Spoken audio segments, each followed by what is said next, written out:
Ai, que aflição. Tá, mas estão entrando pessoas.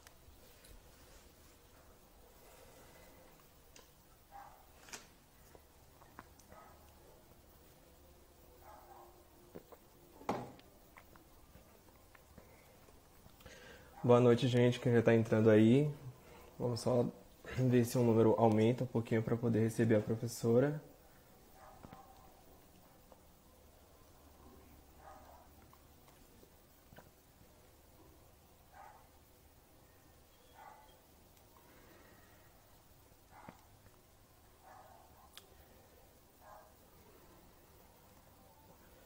Boa noite.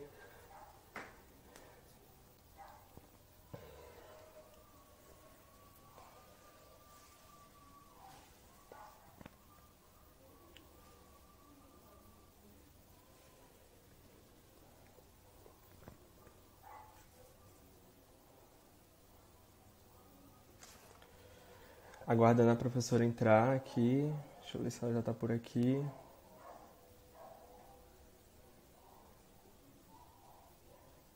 Esqueci.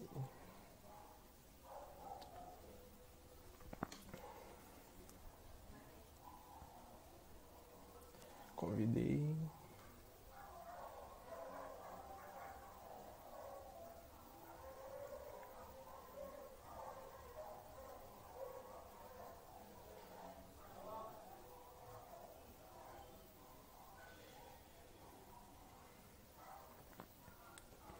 Vamos aguardar aí mais um pouquinho. A professora acho que tá para aceitar aí. Já enviou o convite.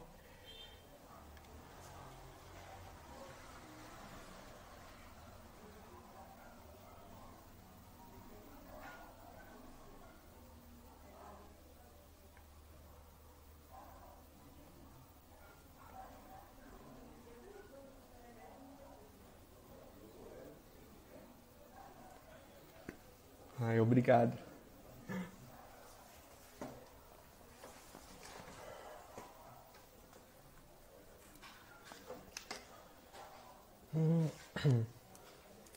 Estamos aguardando. Se alguém puder e conseguir avisar ela.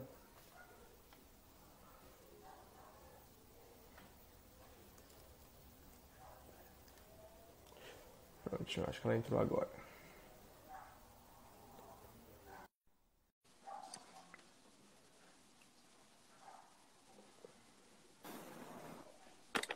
Olá, boa noite. Boa noite, Bruno. Tá vendo, tá dando aí para me ver direitinho? Parece que Tá tá meio sim. cortado. Não, Tá não, tudo tá, ok? tá tudo ok. Tá tudo ok aí? Tá tudo certo. Então, como é que a gente faz isso aqui? É só falar mesmo? Nós somos dois inexperientes, que eu também nunca apresentei live, vai Ah, ser minha então pronto. primeira Eu nem vez. isso aqui tenho. Tive que Será entrar como ótimo para convidada nós. porque eu não tenho, né? Então a gente vai por aqui mesmo, né? Isso, Eu tenho isso. mais ou menos quantos minutos para falar, Bruno? Olha, 15, 20? a live ela tem duração de 1 hora. Eu tenho algumas perguntas aqui e aí vai fluindo. Conforme a gente for fazendo a entrevista, aí Certo. Então, eu vou fazer só a apresentação, me apresentar, pronto. colocar o texto que eu enviei para vocês, que a professora Cláudia pediu, né? Um texto assim básico para falar um pouco dessa ideia do meu trabalho. E a gente vai no debate, que eu acho que é a melhor questão mesmo, né? Algumas Sim, questões que o sim. pessoal vai colocar, né? Isso. Então, primeiro, boa noite para todos. É um prazer estar aqui com vocês. Eu sou professora da UFES há 26 anos. Sou do Departamento de Ciências Humanas, tenho uma dupla formação em História e Antropologia. Explicitamente, eu sou professora de teoria, mas toda a minha trajetória de pesquisa é em História da Educação. E desde que eu terminei, no meio do meu doutorado, né, como eu digo, eu nunca tive a intenção, assim, um projeto de pesquisar sobre negros na Bahia, mas no doutorado foi como se essa não decisão se tomasse outros caminhos, né, com a própria documentação que eu utilizei. Eu trabalhei sobre a cultura escolar na Bahia, no mestrado eu pesquisei a Escola Normal de Feira e no doutorado eu parti para o século XIX, com uma preocupação que era sobre como compreender o fracasso, né, em termos históricos, não em termos daquele momento, mas em termos históricos, o fracasso era um termo da época dos diretores de instrução da década de 20, 30, um fracasso em relação aos pobres nas escolas. Então, como eles estavam tratando da década de 20, 30, início do século XX, eu, em conjunto com toda a discussão com a orientadora, que eu continuei com a mesma orientadora, decidi descer, como a gente diz, voltar para o século XIX. Né? A ideia inicial era de 1850 a 1920. Só que quando eu comecei a trabalhar com as fontes, a quantidade de material, de documentos era muito grande e, principalmente, eu comecei a delinear uma nova problemática, que era os debates sobre a educação, do que a gente continuou chamando de pobres, e eu vou explicar por que durante o doutorado, há 16 anos, há 14 anos atrás, eu continuei chamando de pobres, a tese tem isso, um debate muito profundo a partir do meado da década de 1860, se aprofundando e se acirrando entre as décadas de 1870 e 1880. Ou seja, o entorno da lei do ventre livre e seus desdobramentos. Né? E então, naquele momento, eu já tinha uma pesquisa bem mais aprofundada sobre a questão da cultura escolar, da disposição das escolas, dos pedidos de professores. Nós decidimos ter um capítulo que tratasse sobre os ingênuos, que é a tese de doutorado e o livro que acabou de ser publicado agora no final do ano passado pela UFES, né? Que é a questão dos ingênuos nas salas de aula. Só que essa discussão que se articula com a questão de raça e categorias socio-raciais, ela, apesar de ser explícita em apenas um capítulo, o capítulo 2 sobre os ingênuos, ela percorre, né, a tese ao tratar também dos trabalhadores, que eram homens libertos de cor, né, e homens libertos e livres e homens os recém-alforriados, e também incidir um pouco sobre um terceiro personagem, que foram os presos da casa de prisão com trabalho, que tinha também um número considerável de pessoas, entre aspas, como se dizia na época, de cor. Né? E boa parte também das falas aí de diretores de instrução e de presidentes de província, artigos de jornais, artigos de reformadores morais, trataram também sobre a relação com o que eles chamavam de escuridão, de trevas, ou seja, um discurso que já indiciava, naquele momento, uma relação com a questão também dos egressos da escravidão. Diretamente, eu encontrei em poucos mapas de aula da casa de prisão, 2 que registravam escravos nas aulas. Ou seja, eu não trabalhei diretamente com a casa de prisão. Eu trabalhei com a aula que foi montada, uma aula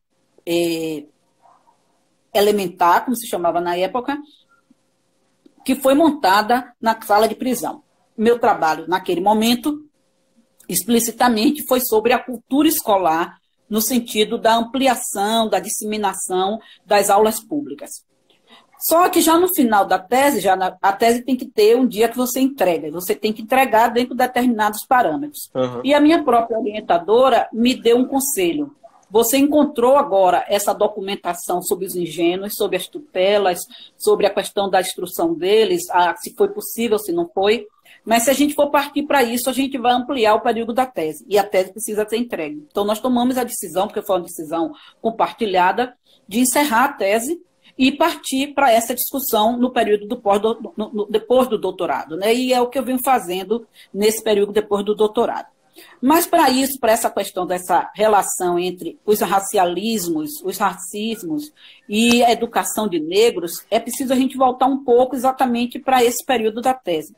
As décadas de 60 e de 70, 1860 e 1870, e vamos dizer, uma pressão latente, né, nos segmentos sociais, não só da Bahia, mas no Brasil como um todo, formado pelos descendentes e egressos da escravidão. O que a gente está chamando de descendentes? Aqueles que já nasciam de pessoas libertas, pessoas chamadas livres, né? Os livres de cor.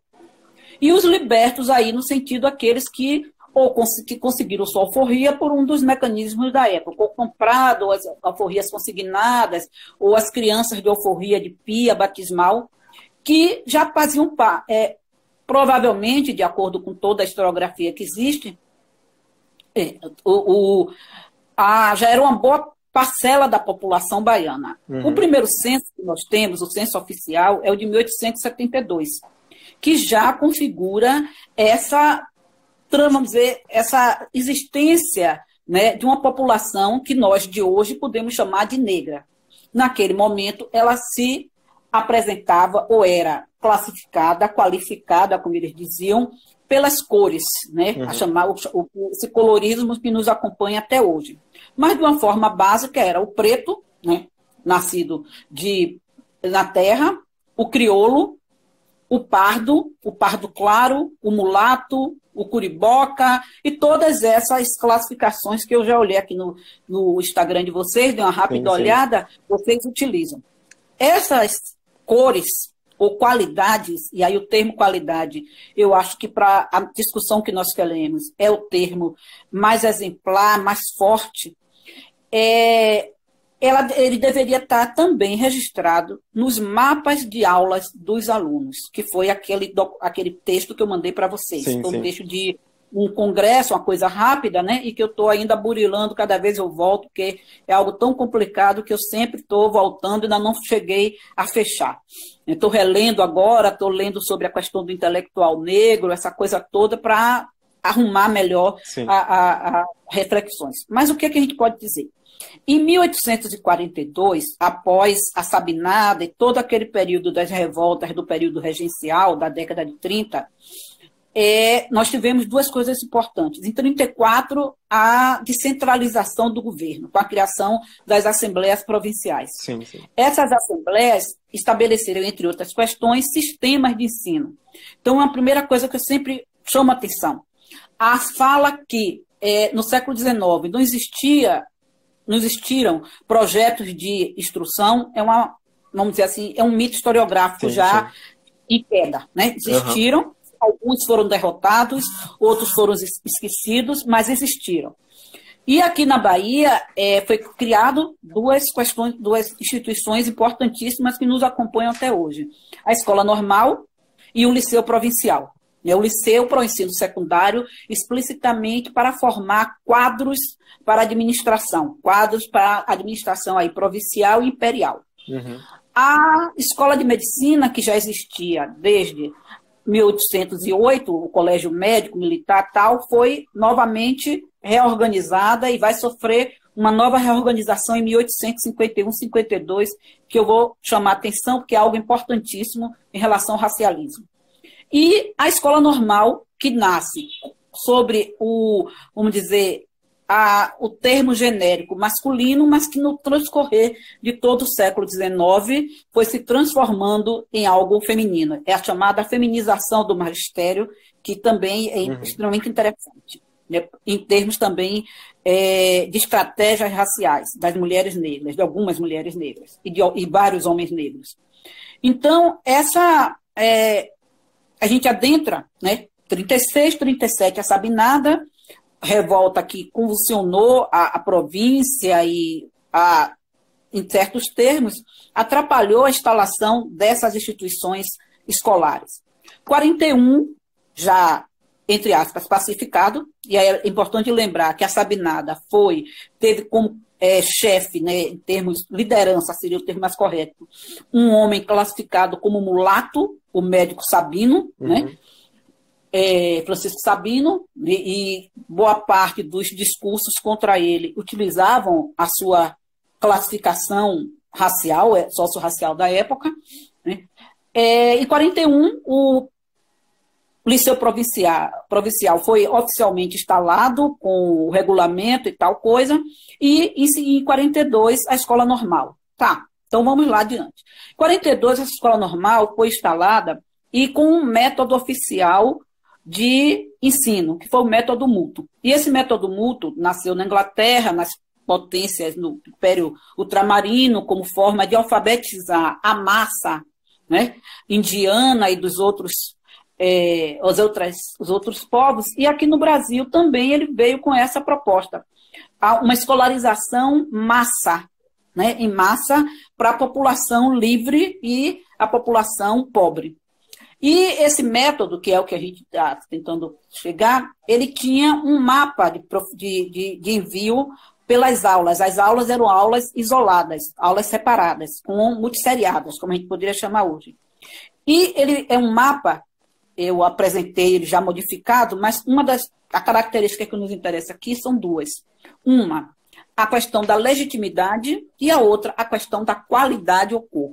Uhum. Ora, esse termo qualidade nos indica que as pessoas eram qualificadas socialmente a partir dessa forma de olhar socio-racial e étnico, né?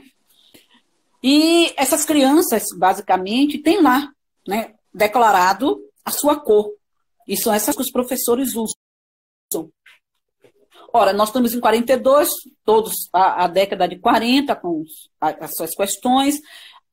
O rescaldo, né, ainda das revoltas escravas, principalmente a revolta dos malês em 35, e a década de 40 e 50 nós tivemos como, não diretamente sempre como presidente da província, mas como liderança conservadora, um sujeito chamado Francisco Gonçalves Martins, né, que foi juiz de paz, foi o juiz que debelou a revolta malê e tal, e que teve uma presença, vamos dizer, política, uma presença de poder na Bahia extremamente forte.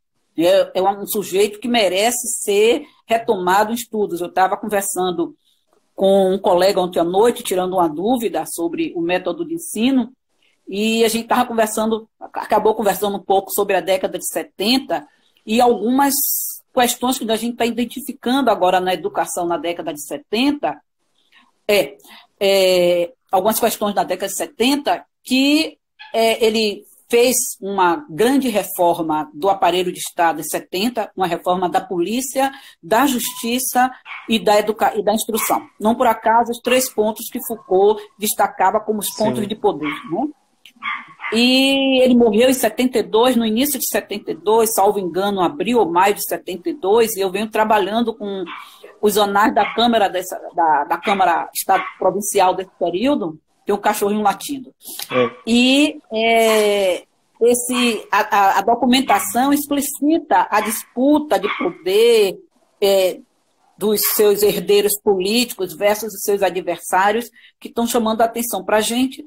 Inclusive, logo em 71, enquanto ele ainda estava vivo e era presidente da província, foi promulgada a famosa lei do ventre livre, né? A lei 2040, de 28 de setembro de 1871, que, mesmo que não tenha dado resultados concretos no sentido dessa figura jurídica que ela criou, o filho livre da mulher escrava, que acabou sendo chamado de ingênuo, que é um termo anterior, de uso costumeiro na Bahia e no Brasil, e muito mais anterior se a gente retornar a toda a jurisprudência do Império Romano.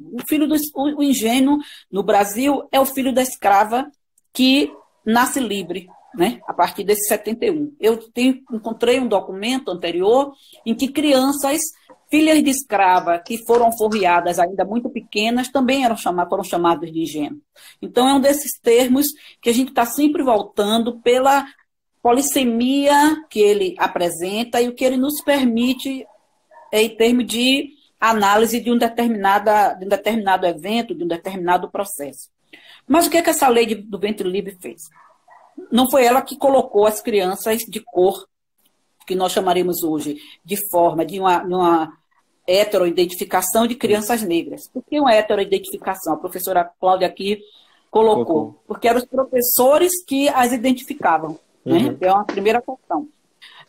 A gente fica imaginando um pai ou uma mãe, que, como vocês viram, um número significativo de mulheres, né, de cor, colocavam seus filhos na escola e eram elas que assumiam seus filhos, portanto, nos indicando também um protagonismo dessas mulheres negras, né, em busca da instrução de seus filhos. O que, para mim, é algo extremamente importante em toda a trajetória da pesquisa, que é desmistificar também algo que no senso comum se dizia, os negros não procuravam aula, as mães negras sempre foram indiferentes a isso. A minha documentação pode ser indiciária, ou seja, são pequenos pontos, pequenos, não é uma documentação massiva que possa ser seriada, que nos apresente nomes e mais nomes, mas vem me permitindo apontar para sim, que existiram táticas de pessoas livres, libertas, pessoas de cor, em busca dessa instrução oficial. Os usos que elas deram é uma outra questão que a gente pode também nas perguntas comentar de forma mais detalhada. Mas, de forma geral, esses mapas permitem, além da presença dessas crianças, dessas táticas de seus parentes, né? Eu digo a cor em termos das categorias de cor, né? Apontar para uma questão que ocorreu na década seguinte e que no início do século XX, que é esse silenciamento sobre a presença desses negros nas aulas. Que é essa questão que eu chamo de mistificar, de quebrar. Se a documentação nos apresenta, mesmo que a maioria das crianças estejam classificadas, qualificadas como pardas, o termo pardo é um termo extremamente difícil, né? Sim, sim. É um termo que nos apresenta uma infinidade de possibilidades de análise e de reflexões. O que era o pardo? Né? E aí eu vou tratar de uma fonte e de um texto que eu gosto muito, que é de uma professora do Rio de Janeiro. Inclusive, está ocorrendo todas as quartas-feiras, a partir das 17 horas, um curso pela Unirio chamado Abolições e Emancipações. Semana passada foi a fala foi da professora Keira Grimberg, que foi simplesmente, não tem nem qualificação em termos de maravilhosa que foi. E esse texto que eu vou falar é um livro dela sobre um baiano, o Antônio Rebouças, chama O Fiador dos Brasileiros, que é exatamente a questão sobre o que é o pardo e suas estratégias de inserção social. Então, primeiro, uma fonte. Eu encontrei, dentre esses mapas, eram 6 maços, alguns bem deteriorados, que eu nem abri, encaminhei diretamente, chamei a funcionária e pedi para ir para a restauração, e não sei o que foi que aconteceu por causa dos problemas do arquivo, mas esse mapa é um dos que eu mais gosto, é de um professor da cidade de Barra do São Francisco. E eu digo, se todos os professores fossem tão detalhistas como ele, nós historiadores agradeceríamos. É um professor que ele tinha uma aula masculina, as aulas eram separadas por sexo, e ele teve o cuidado, bastante, o que nos chama também para pensar quem foi esse professor, de registrar os alunos, filhos legítimos e filhos ilegítimos, e de registrar as mínimas variações nas qualidades de cor de seus alunos. Então, foi o único que eu vi usar pardo claro e pardo escuro. Né? O que nos chama a atenção, que para ele o pardo claro era uma coisa e o pardo escuro era outra diferente. Né? E aí acho que permite a gente que tenta refletir sobre essas categorias de cor e principalmente sobre o pardo, a distinção que existia entre o pardo claro, provavelmente aí a questão de possibilidade, com o fenótipo mais próximo do branco, e o pardo com fenótipo mais próximo do crioulo e do cabra, né? As outras 2 categorias de cor de negros. E a professora Keira Grimberg, ao trabalhar com o Antônio Rebouças, nascido em Cachoeira, é um daqueles pais que o filho fica mais conhecido do que o pai, ele é o pai do André Pinto Rebouças, o grande abolicionista do final do século. O Antônio Rebouças, um homem pardo, né, que por esforço conseguiu, a gente não tem assim, ela não apresenta dados onde ele teria, em qual escola ele teria estudado, mas provavelmente numa aula régia, como era da época, e uma forma de educabilidade pessoal, conseguiu se empregar como rapaz de leva-recado em um dos cartórios, e lá teve contato e aprendizagem das leis e se tornou um rábula. E o Antônio Rebouças foi deputado à Corte Imperial na década de 30 e 40 e foi um dos que mais lutaram para que a cor não fosse um dos critérios de cidadania. Então, ele era pardo e dizia, nada do pardo pode, vamos dizer, pejorativar, mas sim, ao mesmo tempo, não defendia a questão da abolição da escravidão, nem da cidadania para os africanos e os escravizados. É um homem do seu tempo, a gente tem que colocar cada um no seu critério, mas que aponta muito para essas ambiguidades do homem vamos usar o termo, homem de cor, do século XIX. E o que é que eu quero mostrar? A presença também de um outro sujeito, esse ainda mais silenciado, ou talvez tão silenciado quanto a presença tão significativa em termos estatísticos, não é uma presença só qualitativa, é uma presença quantitativa de crianças de cor, que já tem vários trabalhos pelo Brasil. Eu destaco da professora Súria Barros e do professor Marcos Fonseca, né? Marcos, eu sou assim, eu e meu grupo todo de pesquisa somos completamente fãs do Marcos, né? Eu tenho todos os livros autografados e Companhia Limitada.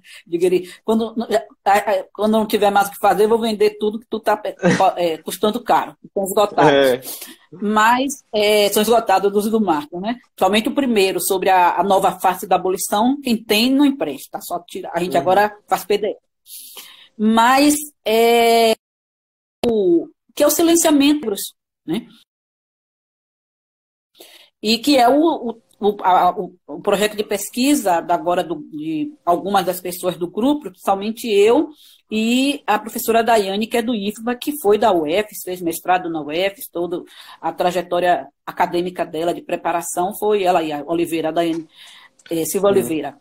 E nós estamos pesquisando, a professora Daiane pesquisou um pouco no mestrado, porque ela trabalhou também com a questão da cultura escolar, as escolas para os pobres, e depois começou a centrar agora no professor Geminiano Alves da Costa, um professor negro de Feira de Santana, ele, o irmão, que também atuou como professor, e o filho, né, que também foi professor e depois seguiu outra trajetória, acabou como médico, foi para São Paulo e tal. E, então, é uma família de negros, professores ou professores negros.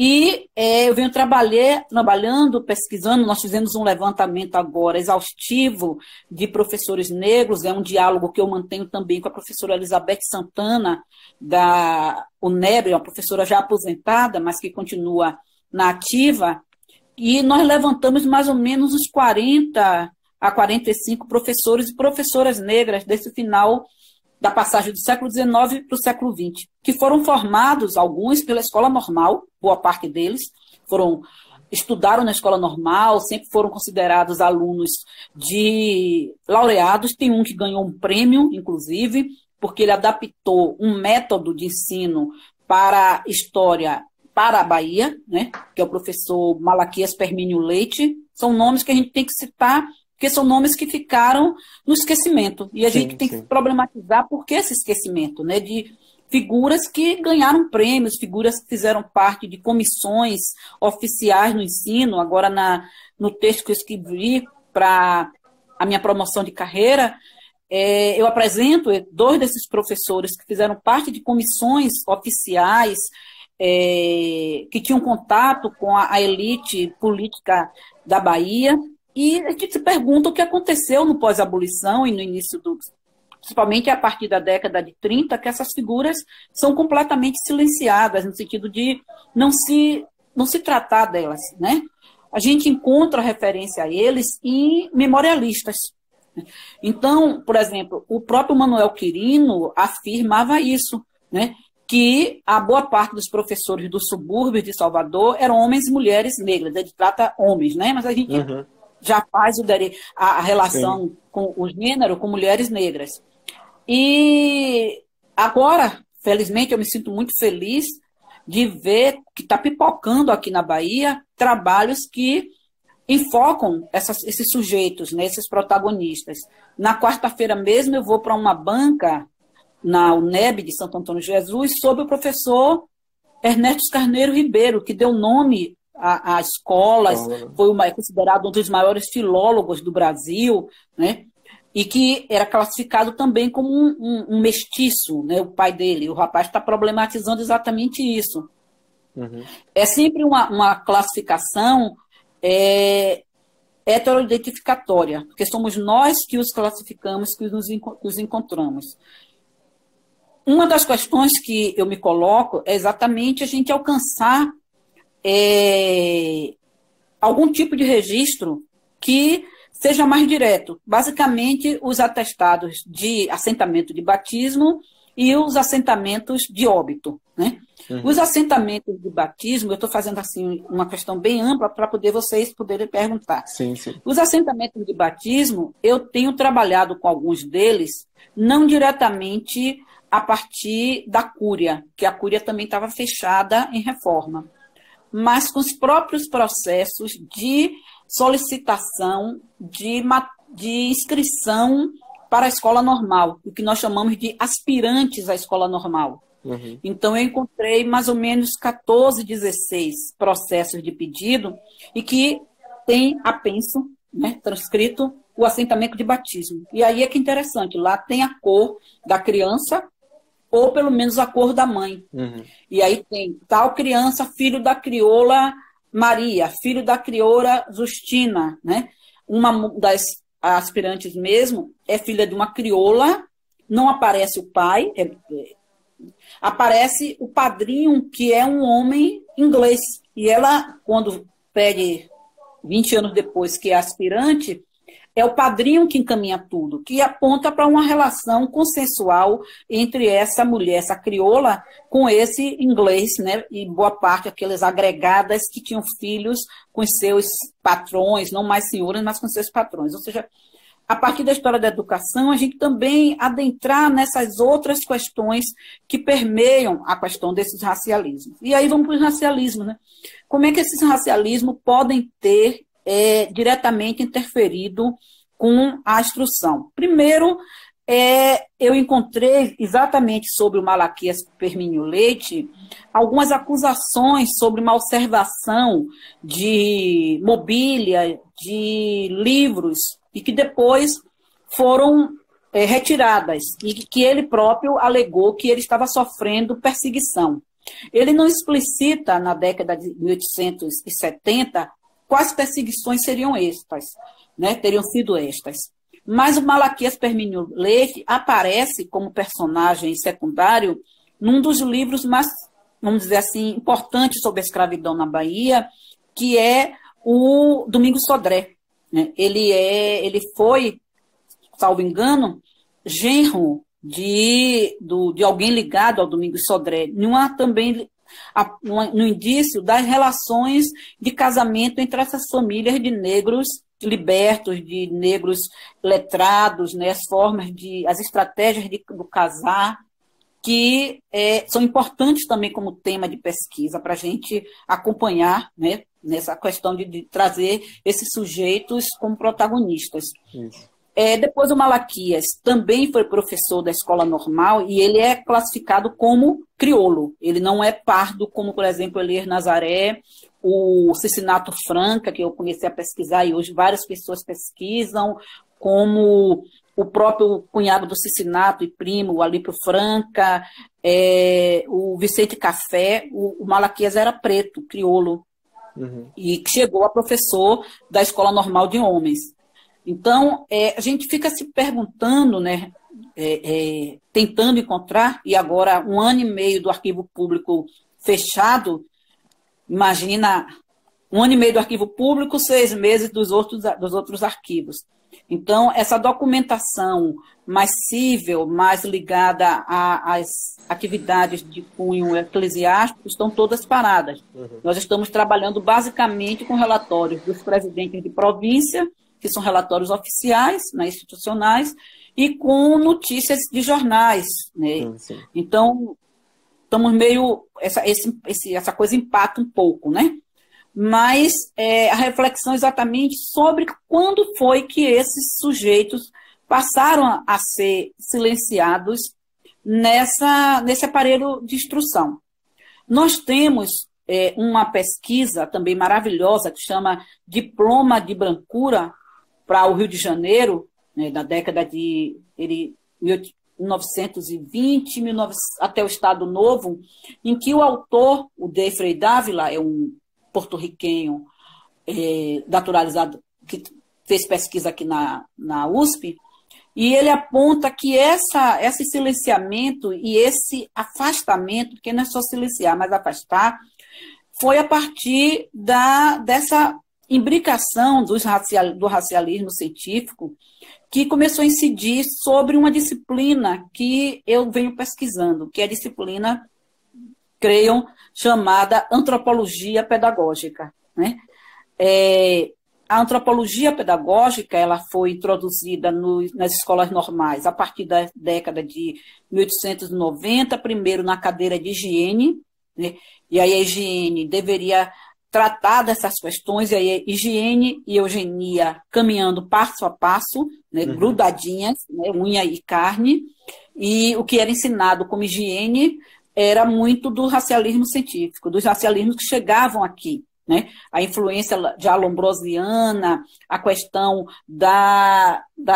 vamos dizer, da discussão negativada sobre o mestiçamento, né? Ou seja, essa década de 70, como dizia o Silvio Romero, a década em que todas as ideias chegaram esvoaçando sobre o Brasil. E essa disciplina antropologia pedagógica, ela na Escola Normal da Bahia, na Escola Normal da capital, que era a única existente no início do século XX, como oficial, ela tinha esse caráter, ela era agregada à cadeira de higiene, ela foi separada, e a criação vamos dizer, acho que o termo laboratório serve, do laboratório de antropologia pedagógica dentro daquela perspectiva do racialismo. As coleções de raças humanas, as coleções de crânios, a questão frenológica, sim, tudo isso presente, inclusive porque o professor era médico, que era o professor Alfredo Magalhães, né? Então, são essas questões que nós estamos tentando agora articular, né, acompanhando numa conjuntura de mais ou menos 30 a 50 anos, como, ao mesmo tempo, há algumas, vamos dizer, imposições e algumas questões restritivas à presença das crianças negras. Uma das primeiras foi a tentativa de impedir os ingênuos de se matricularem, frequentarem as aulas públicas, contrariando a própria Lei 2040, isso na década de 70. Uhum. Aí vou começar a fechar. Se a lei libertou essas crianças do ventre, essa mesma lei manteve essas crianças sob a posse por 8 anos dos senhores e senhoras de suas mães e a possibilidade desses abrirem mão ou não dessas crianças. Ou seja, a experiência dos ingênuos foi na mesma cultura da escravidão das suas mães. A lei é de 28 de setembro de 71, ela só foi regulamentada totalmente em 73. E a partir de 75, 76, com mais ênfase em 78 e 79, quando essas crianças fariam 8 anos, que deveriam ser entregues a instituições de asilamento e de educação, são alguns telegramas na época do ministro do Comércio e do ministro do Império, pedindo que os presidentes de províncias estimulassem os senhores a não entregar, porque as instituições não foram criadas, e também questões relativas. O educar, cuidar e tratar se relacionava a quê? Era mandar para a escola, e aí o mandar para a escola caiu pelo ralo, né? Uhum. O educar foi educar moralmente. Sim. A única província que nós temos até agora, um estudo sistemático, que o presidente da província obrigou os senhores a matricular as crianças foi no Paraná, que é do Juarez Anjos.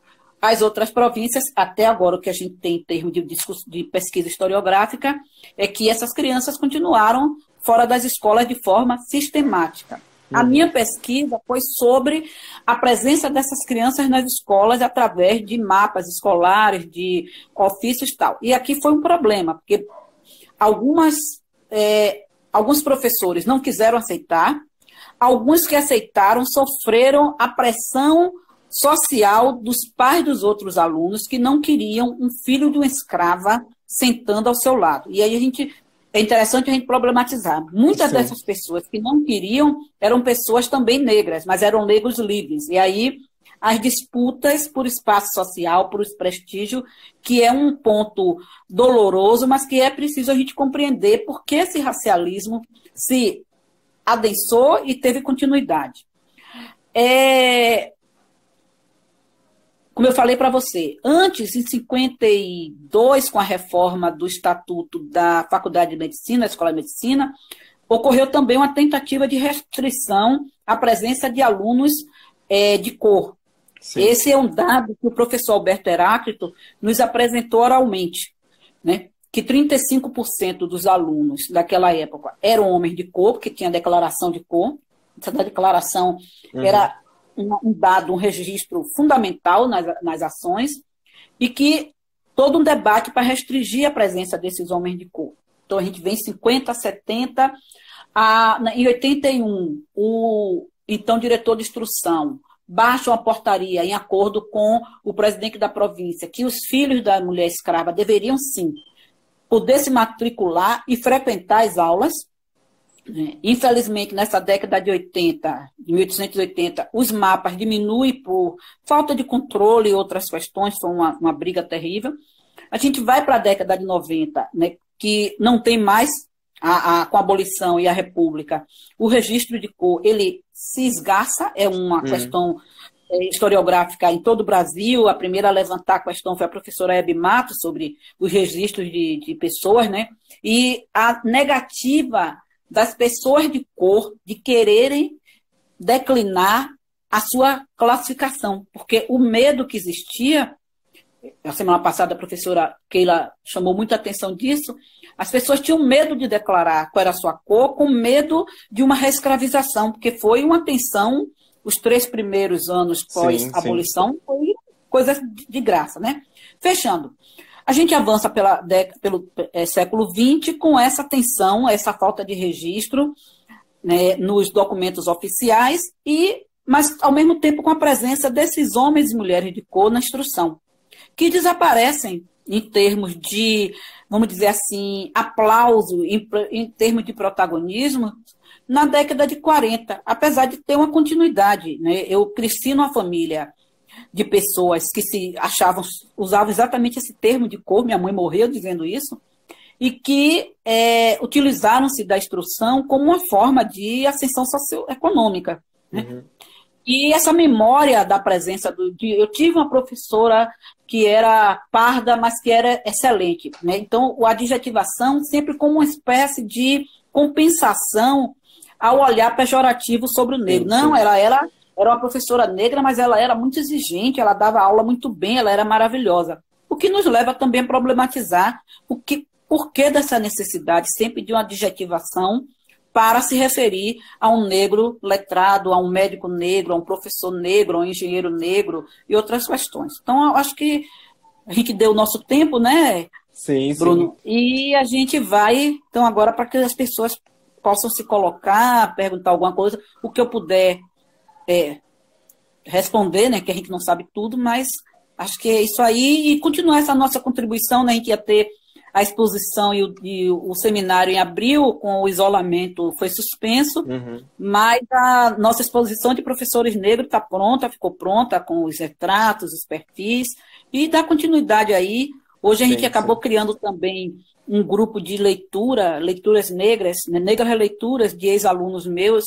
Eu disse que eu sou só madrinha, que eu não quero mais tanto trabalho, não. Eu sou só madrinha do grupo, e eles estão se organizando para ler sobre essas questões de epistemologias do Sul, né, necropolítica, essas coisas que a juventude aí está colocando em pauta para dar continuidade, né? Muito obrigada a vocês pela oportunidade. Então, vou chamar a galera aí que está nos assistindo para poder fazer suas possíveis perguntas. Eu tinha separado algumas aqui na sua explicação, boa parte delas já foram muito bem explicadas. Mas aí você faz, a gente bora fazer. E eu ia fazer um comentário, porque recentemente eu estava lendo alguns artigos da professora Súria, e ela estava falando a respeito dessa problemática, né, das pessoas já associarem as pessoas negras às pessoas não instruídas do século XIX, dizendo que elas não faziam parte das escolas, e ela disse que tem até uma certa dificuldade de explicar às pessoas isso, que não, que estava presente nas escolas das pessoas negras também. E essa associação... A gente vai conversar e as pessoas dizem, mas não era, não. Você está discutindo com um historiador, meu amor. A gente não fala sem fonte, né? Não é. E aí ela fala até uma outra associação que era em relação ao negro e à pobreza, né? Sempre colocam, tipo, uma associação rápida, né? Quando colocam, já associam à pobreza. E ela traz alguns nomes, como eu anotei aqui, ó, o Vicente Bom Jardim, que era um rapaz de 1844, que tem uma monografia que as pessoas que trabalham com arquitetura usam muito para poder... um manual, na verdade, de arquitetura. Nós temos o Cardoso Vieira também, que é filho de um dono de engenho, que é uma pessoa negra que também é esquecido. E as pessoas, ela comentando, né, lendo alguns artigos e conversando com alguns amigos também, eles sempre associam, falar, mas todo documento que eu leio diz que não tem documento suficiente para poder se provar isso, que Rui Barbosa queimou tudo. E aí... vou responder essa questão de Rui Barbosa. Quando eu era estudante, a gente sabia disso. O Barbosa teria queimado os documentos relativos à posse, né, as escrituras de compra e venda, os documentos cartoriais, né? Há um texto fundamental do professor Robert Slenes sobre isso, o que Rui Barbosa não queimou, né? E que ele começa explicando exatamente o contexto dessa queima, que foi exatamente esse período do início da década de 90. Sempre que eu falar as décadas aqui, minha gente, é para o século XIX, viu? Eu vivo lá. Então, queimando essa documentação para que os herdeiros e os antigos proprietários, eu vou botar esses proprietários entre aspas, eu vou explicar por quê, não reivindicassem o retorno ou indenizações. Por que eu botei esse proprietário? Porque eu estou fazendo esse curso da Unirio como aluna, sabe? Aluna assim que senta, lê, assiste, volta para assistir a live, tudo direitinho. E a professora, aquela semana passada, colocou sobre a ilegalidade do tráfico, que é desde 1831. Eu já conhecia a discussão sobre os africanos livres aqui na Bahia, a partir do trabalho do professor Afonso Florence, que hoje é deputado, e de uma amiga, uma professora que eu conheci, que chama Ednelce, e eu esqueço sempre o sobrenome dela, é de São Paulo. Né? E agora tem o livro da professora Beatriz Mamanguion, que é o mais comentado. E aí se liga aqui na Bahia com esse Francisco Gonçalves Martins, que presidente da província era traficante por trás, ou apoiava os traficantes. Então, boa parte, a gente pode dizer que quem chegou os escravos, né, os escravizados, que alcançaram o 13 de maio, eram propriedade legal. Ilegal moralmente e ilegal, como ela disse, não só moralmente, mas ilegal legalmente, juridicamente, eles entraram depois. Então, todas as questões das disputas, das cartas de liberdade, dos pedidos de liberdade, passam por aí, né? Então, essa questão, óbvio que a gente não vai encontrar em termos, vamos dizer, quantitativos, densos, negros com negros ricos. Mas existiram em São Paulo os donos de fazenda, existiu uma elite, se a gente pode chamar assim, uma elite negra de homens letrados, professores, médicos, advogados, rábulas, tal.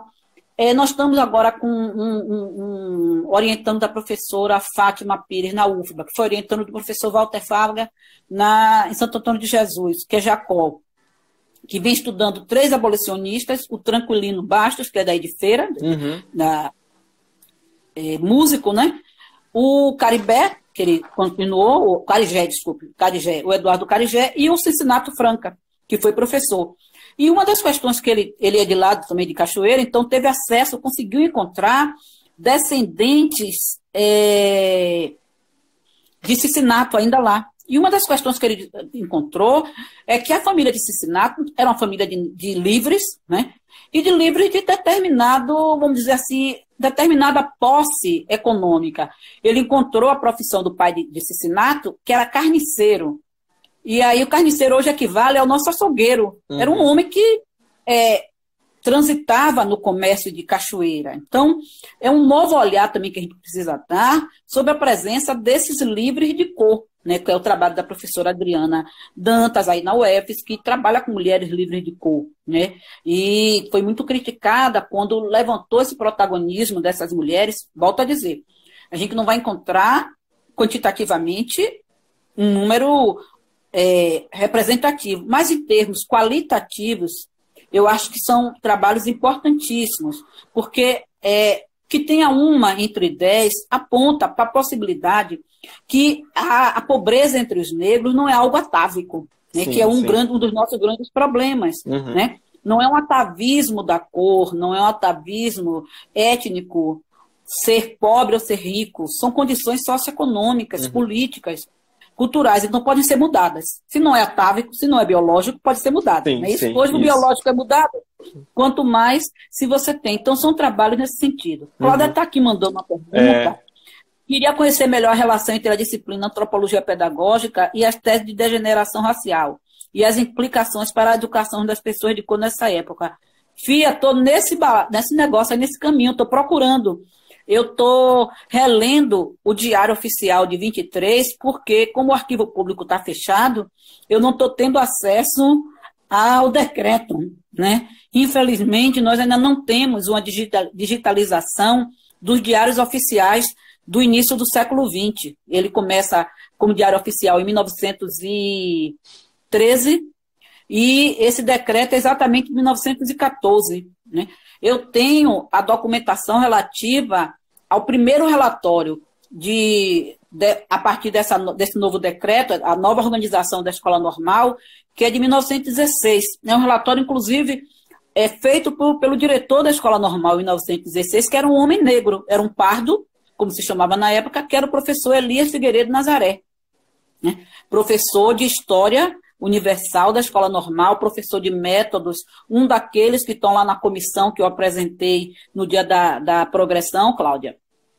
Então, eu estou nessa pista desse cidadão, só esperando os acervos abrirem para ir pegar, para poder ter acesso a esse registro e começar a procurar, né? Isso aí.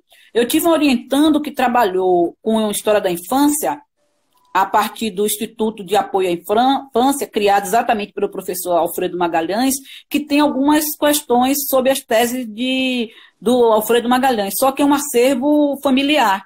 Então, a gente tem que ter acesso à família, mandar uma carta, um comunicado à família, para a família ver se pode liberar a documentação dele. Sim. Mas é algo que está me chamando muito a atenção. Eu estou, assim, muito... correndo atrás disso aí, já recolhi um monte de outros registros, só está faltando mesmo o decreto oficial. Enquanto isso, eu estou escrevendo algumas coisas que, você sabe como é que eu sou, eu escrevo um bocado de coisa, aí depois eu volto, depois eu largo, depois eu volto, depois eu largo, porque é muita coisa. Aí estou já botando as meninas para fazer, botando o povo para fazer aí nessa pista. Tem um bocado de gente na pista também. Logo que a gente tiver mais... quase se encaminhando. Logo que a gente tiver mais documento... Eu te digo, agora, um lugar onde a gente pode encontrar essas teses é nas teses da Faculdade de Medicina, chamadas teses na época, que tem várias sobre higiene. Onde você encontrar sobre higiene escolar, aí vai encontrar alguma coisa sobre essa questão da degeneração racial, que quando eles tratam de higiene escolar, eles estão tratando também dessa relação, né? Aí talvez você encontre lá, provavelmente. Pronto. Professora, o ano de 1870 foi também o ano do Manifesto Republicano, né? E aí teve uma reanimação acerca do debate sobre a importância da instrução para a construção de uma nação. E aí teve o aprovamento da lei do ventre livre, como a senhora já falou muito bem. Porém, ao mesmo tempo, foi um período em que se introduziu o ensino noturno no país, né? Isso seria um reflexo da necessidade da educação também para a população negra escravizada? Tipo, tinha alguma... São duas questões. As escolas noturnas. Na minha tese, eu tenho um capítulo só sobre as escolas noturnas para trabalhadores, né? Elas foram criadas nessa reforma de 1870 do senhor Francisco Gonçalves Martins. Eu chamo sempre a atenção porque era um político conservador, um político anti-africanista, né? Ele, a vida toda a trajetória dele foi tentar pegar os africanos na Bahia, botar na primeira persiganga de volta. Essas persigangas trouxeram pega uma prece-ganga e joga fora. Eu estou terminando a leitura do último livro do professor João Reis, que são ganhadores, e tem o capítulo 6 é só sobre o Francisco Gonçalves Martins. As maldades dele, as perversidades, os decretos que ele tentou para incidir sobre a população africana livre, né? Que a questão dele não era com escravo, era com africano livre, que ele considerava era uma ameaça. Eu ainda não consegui perceber na leitura dos relatórios dele como presidente da província, que eu li, né, detidamente, e sempre releio para poder tirar alguma evidência, é uma fala que Henrique já possa chamar de um racialismo científico, é década de 50, né? Mas, assim, um anti-africanismo é algo que toda a historiografia já aponta, né? Não sou eu que estou descobrindo a bola. Ele fez essa reforma, como eu chamo a atenção, uma reforma de Estado, não por acaso, sob 3 aspectos disciplinares: polícia, judiciário, educação. E foi ele que criou, entre outras coisas, a casa de prisão para regenerar os presos. É um processo civilizatório, não é um projeto civilizatório. Sim. Criou as escolas noturnas, né? Nós temos também, depois que eu trabalhei com isso, o Jucimar, eu fiz parte da banca de Jucimar, e tem sempre interlocução, fizemos uma live no dia 13 de maio, junto com Daiane e tal, e a documentação que eu acompanho das escolas noturnas foi para o trabalhador livre, né? Não diretamente o livre, mas para o trabalhador, como ele diz, aqueles que necessitam ganhar o pão de cada dia. Há um aspecto nisso, não para a população escrava, mas para a população livre de cor.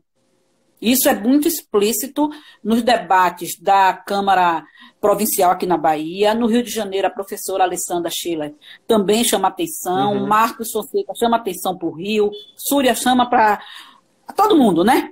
Noemi para o Paraná, e vai por aí. O pessoal que trabalha também com escravidão diretamente chama atenção, já está chamando a atenção para isso, já está começando a se tocar que a instrução, como o Marcos colocou, é uma outra face da abolição, né? Essa frase é do Marcos, né? Tem que dar a autoria do Marcos.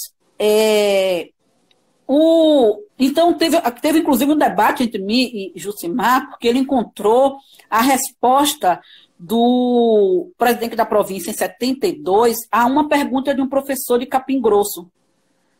Capim Grosso era um arraial, né, povoado. E o professor perguntou se ele podia aceitar um escravo. Eu não encontrei a resposta, o Jucimar encontrou. E aí ele passou a dizer, vamos dizer assim, argumentar que os escravos estavam na sala. E nós tivemos um debate, porque exatamente em 72, Francisco Gonçalves morreu, graças a Deus. E o seu sucessor, né, é o Freire de Carvalho, José Eduardo Freire de Carvalho. Apesar de ser um conservador, ninguém ia ser pior do que Francisco Gonçalves Martins. E o que a gente nos chama a atenção é que parece que amaciou um pouco, né? Porque o regulamento, ele é de 70, a proposta, mas ele só foi regulamentado em 73, em setembro de 73. Eu estou com isso fresco, porque eu trabalhei com ele tem um mês e pouco. Né? Então, ele só foi regulamentado em 73. O que nos chama a possibilidade, assim, aquela categoria de possibilidade, que durante esse tempo em que o regulamento ficou transitando, e as disputas, né? E aí tem uma questão, o protagonismo de professores da instrução pública como abolicionistas, né? É algo calado. O livro do Jailton, que foi meu colega, é um livro maravilhoso, é o primeiro a sistematizar a questão da abolição na Bahia, né? Da década de 90, ele chama atenção para os médicos. Oi. Deixa eu lhe interromper rapidinho. A gente só tem 1 minuto e 30 segundos. Para fechar isso. Eu posso encerrar essa e aí a gente começa uma próxima para a senhora responder, se for possível. Pode mais ser? 15 minutos? Pode, para mim tá bom. Eu vou jantar mais tarde mesmo, dá tempo do horário. Mas só para fechar isso aí. O Jailton chama atenção para várias categorias profissionais, mas os professores ficam de fora, né? A gente que começou a chamar atenção agora, né, para essa questão dos professores. Então, muitos professores não agiam, vamos dizer, no movimento abolicionista de forma sistemática, mas com pequenas ações, né, aceitando crianças escravas na sua aula para ouvir. Né? Nas suas aulas noturnas, o escravo continuou proibido em 73, o regulamento continuou proibindo, mas a gente já está conseguindo encontrar em memorialistas, em algumas coisas, que esses escravos assistiam. Isso a Alessandra Schiller conseguiu destacar lá para o Rio de Janeiro, e é uma busca hoje, uma busca mesmo, vamos dizer assim, uma busca de uma postura política, né?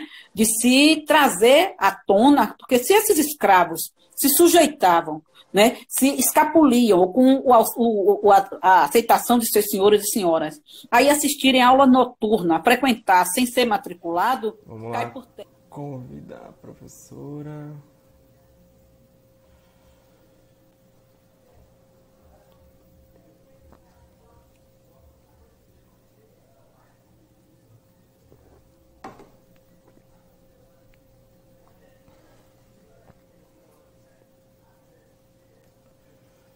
Oi, oi.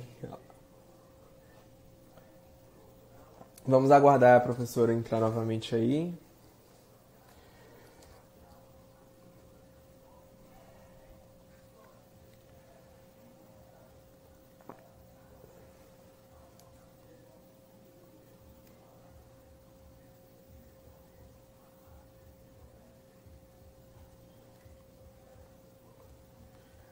Se alguém puder avisá-la para ela entrar nessa live aqui para poder convidá-la, seria ótimo.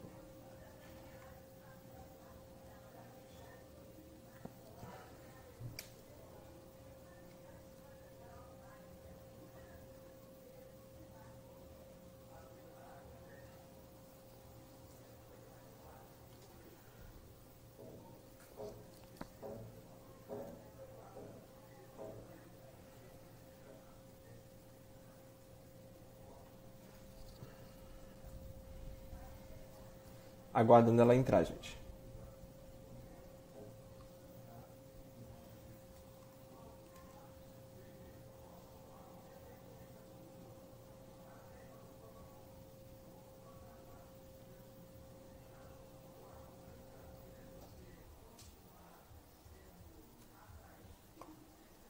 Ela tá me mandando mensagem aqui, mas certamente eu não vou conseguir responder.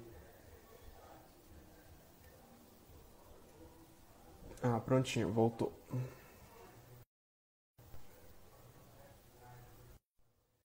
Pronto, fazendo o convite.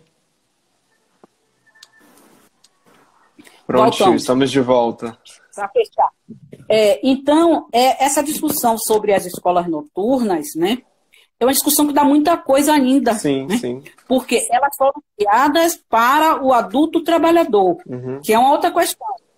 A escola primária elementar era para a criança de 6 aos 12, 13 anos. Isso era regimental. Então, eu começo, inclusive, minha tese com essa discussão. Uma criança, um adolescente para nós hoje, né, com 13 anos, que teve sua matrícula recusada e o pai recorreu junto ao governo provincial, não foi nem junto à diretoria de estudo, mas foi diretamente para o governo provincial, pelo menos o documento que eu achei. Ele já está se dirigindo ao governo provincial.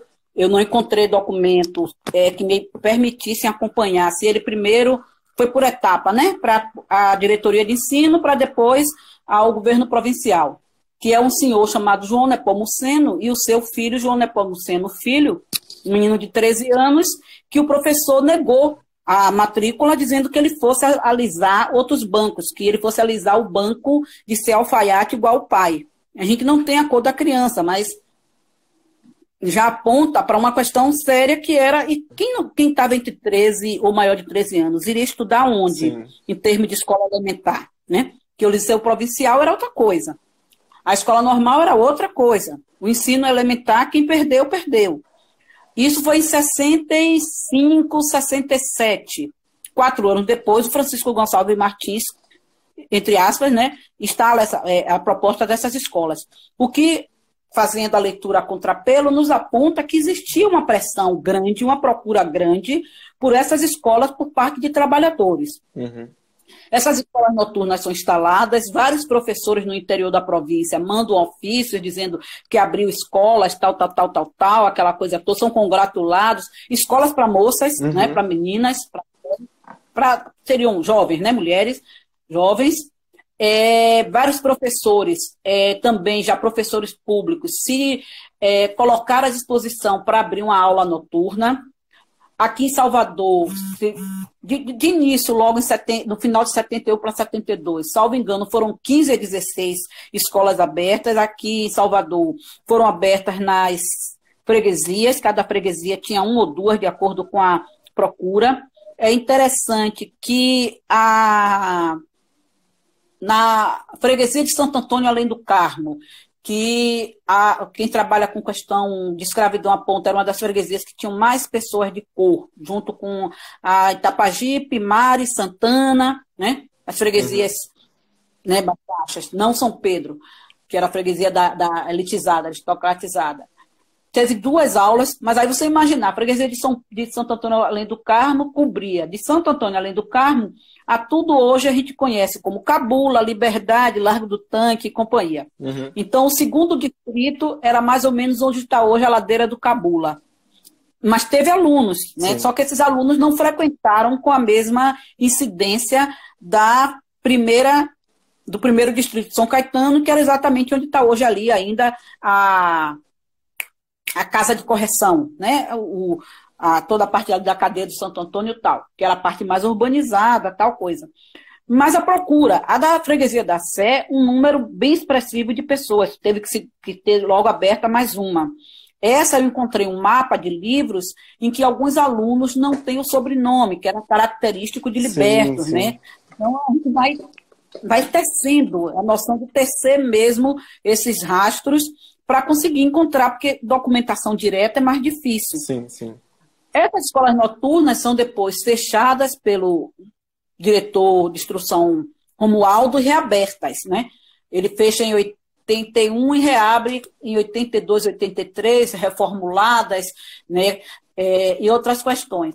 E é interessante que no 14 de maio, como disse Walter, 14 de maio, né? Que se falava até o 13 de maio, 14 de maio ficava esquecido. 14 de maio, vários professores, 14, 15, 16, 18, 20 de maio, início de junho, mandaram ofícios dizendo, informando que estavam abrindo aulas para os libertandos e as libertandas, e ingênuos, né? Isso chama muito atenção, é um trabalho que a gente também tem que voltar para a documentação, para rastrear esses professores, quem foram, porque são professores literalmente apoiadores pelo menos da abolição legal, né? Sim. O mais conhecido foi o Cincinato, né? A gente trouxe à luz, eu digo, na minha tese, ficou famosa a lista dele pedindo auxílio porque estava perdendo quem auxiliava ele até 88 com gás para a luz, as resmas de papel, os lápis para os alunos. Era um cidadão e ele estava sofrendo pressão pela elite de Cachoeira, tanto que ele sai de Cachoeira e vem ensinar na aula da casa de prisão, depois vai para a Penha, e da Penha ele faz toda a trajetória dele como professor, militante, né, intelectual negro, como está sendo tratado agora. Mas é interessante porque nesse mapa ele teve o cuidado de registrar a origem, o local de onde essas pessoas vinham e a profissão. E a idade. E pela idade a gente vê que muitos dos alunos eram realmente egressos da escravidão. Homens com 44, 35 anos, mais de 20 anos, né? Os ingênuos, no máximo, teriam 17. Então, chama atenção essa procura imediata pela instrução, a instrução normatizada, por parte do que Walter Fraga chama de libertandos, para diferenciar dos libertos mais antigos. Libertandos são aqueles libertos do 13 de maio, né? Depois do 14 de maio, seguiram sua vida, resolveram suas vidas, né, de várias maneiras. Então, acho que as escolas noturnas são um campo em aberto para a gente voltar. Né? As escolas noturnas que foram abertas nos arraiais, imagina um arraial, como eu tenho uma, que é de um arraial, em que o professor fez um regulamento, né? E esse regulamento é interessante, porque os alunos não poderiam brigar entre si, ou essa ideia do pobre como briguento, como rixento. Eu me lembro quando eu ouvi o termo pobre, a pior pergunta que me fizeram na banca foi essa: você está tratando os pobres dessa maneira? Não, é de outra maneira. E aí fui explicar. Mas acho que as escolas noturnas são um ponto de partida para muita coisa para a gente discutir. Inclusive, a presença de escravos sem a matrícula, ou seja, a frequência consensual por parte de professores que assim exerceram o seu abolicionismo. Acho que são questões super importantes. O arquivo está aí para a gente procurar, inclusive os arquivos locais, né? E memórias de pessoas que escreveram algo sobre suas regiões, sobre suas cidades, ou seja, também uma história local que a gente está devendo muito, né? Sobre isso. É um esforço que tem sido feito de reorganização dos arquivos, os problemas das prefeituras com os arquivos que fecha, que fica indisponível, e perde documento, empresta documento para Salvador e não volta mais, como a gente teve agora. E vai por aí. São os percalços dos historiadores que a gente vem seguindo. Então, vou fazer uma última pergunta e a gente finaliza, tá? Tranquilo. Ao lado de uma legislação oficial que não criava, né, condições dignas de acesso e permanência nas escolas, também se somava essas dificuldades e o duro difícil cotidiano dessas pessoas em permanecer, né, nas escolas. Eu gostaria de saber como todo esse processo de escolarização reflete em nossa atualidade nos dias de hoje. Olha, eu acho que é uma pergunta meio tautológica, né? Porque acho que é um caminho muito direto, né? Foi isso que me levou a voltar para ao século XIX, compreender como é que, com tanta reforma e com tanto aplauso, em 41 os índices de analfabetismo continuavam altos. Né? A professora Jaci Menezes, da UNEB, tem trabalhos muito interessantes sobre essa questão mais quantitativa, né, sobre a pós-abolição, essa coisa toda. Um trabalho, deixa eu até botar mais pimenta nessa conversa, que eu gosto. Quando eu comecei a tese, o primeiro capítulo da minha tese, a tese mesmo, não a publicação, é um capítulo completamente distópico, né? Ele é fora da linha, porque uma das coisas que eu queria na época era trabalhar com a questão das linguagens, as línguas faladas na cidade de Salvador, que eu vinha de uma leitura de vários romances e memorialistas que chamavam atenção para a fluência de Urubá por parte da população, os populares, né? E eu fiquei com isso na cabeça e a orientadora minha orientadora deixava. E ficou assim uma coisa meio separada, é legal, mas tanto que no livro eu tirei, porque ele ficou bem separado, eu publiquei um artigo sobre isso separado e tal. E uma das leituras que eu fiz foi de um cara que ele é descendente de sírios-libaneses, né? Que aqui a gente chama genericamente de árabes, né? Sim. Aqui na Bahia de árabes, de turco da prestação, por causa da questão do Império Otomano e tal. E uma das questões que ele chamava atenção é o uso do hífen, né? Sírio-libanês, nipo-brasileiro, tal. E eu refleti, para o descendente de africano não tem esse hífen. É a primeira questão. Mas ele chamava atenção que boa parte desses sujeitos imigrantes, quando chegavam nas chamadas hospedarias, né, de recepção, eles não tinham lá registrado como analfabetos. E ele pesquisando os sírio-libaneses, né, ele encontrou que vários deles eram perfeitamente alfabetizados e escreviam muito bem em árabe.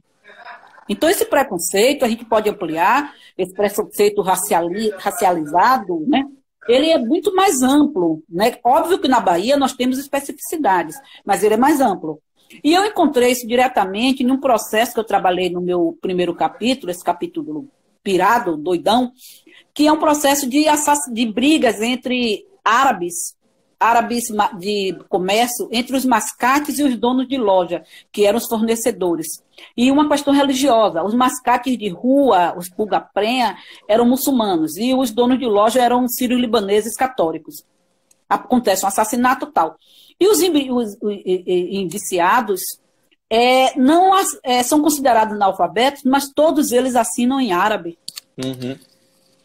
Numa das grafias da língua árabe, né, eles eram tal. O que nos chama a atenção, volto a dizer, para essas impossibilidades, essas estratégias de limitação, de educação elementar versus ensino secundário, de educação elementar versus ensino industrial, ou seja, a instrução e a educação, estou usando os dois termos, como dispositivos de limitação. A escolarização sempre como uma escolarização limitadora. Sim, sim. Não como hoje o pessoal de pedagogia, que eu brigo muito, eu digo, vocês partem do nosso presente e às vezes ficam no presente. Porque devia ser assim. Nós, historiadores, temos uma forma diferente. A gente quer que seja assim, mas a gente tem a humildade de aceitar que no passado não era assim. Sim, sim. E esse passado que não era assim é que pode iluminar muito das continuidades, das discriminações, dos preconceitos, das limitações hoje. Não é fácil mudar a cabeça das pessoas, não é fácil mudar as concepções de mundo, as representações. As pessoas, você veja a Lei 10.636, a sua implantação, todos os problemas que tem, com certeza, filho. Você acha que instrução não é dominação? Não sei se é colonial, mas que é dominação em qualquer lugar do mundo é. Na França, Bourdieu tem os trabalhos maravilhosos mostrando como é difícil ultrapassar a barreira de classe para quem nasceu nos setores trabalhadores, né? Não só colonial. Eu penso muito, eu não consigo ver só isso, né? Então, o que eu estava falando, das barreiras à Lei 10.639, o preconceito das pessoas de que vai ensinar candomblé? E o pior, a prática de muitos professores, eu fui assistir logo no início um curso de especialização, fui com um amigo, e fiquei envergonhadíssima, porque ex-alunos meus fazendo esse curso e ensinando um padê, né? Um padê, uma cerimonial de abertura da cerimônia do ritual do candomblé, em público, como se aquilo fosse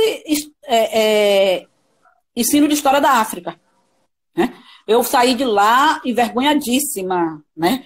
Porque o total desconhecimento já no nível de especialização. Então, imagina que essas pessoas não levaram para a sala de aula, né? Não que o candomblé não vá ser falado, que faz parte das construções da diáspora. Mas história da África não é isso.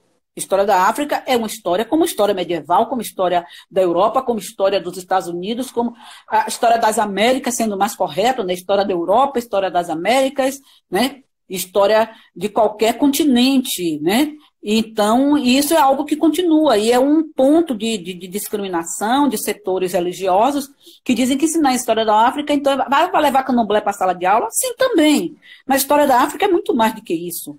Então, são pontos discriminatórios baseados ainda em racialismos, em ressignificações desse racialismo, que, infelizmente, tem continuidade, né? Sim. E uma das decisões uma das questões que me levaram exatamente na época, né, quando eu terminei o doutorado, a começar a levar mais a sério essa pesquisa, foi exatamente com isso. Foi na época que aconteceu tudo isso, né? Esse choque de ver uma especialização colocando um padê.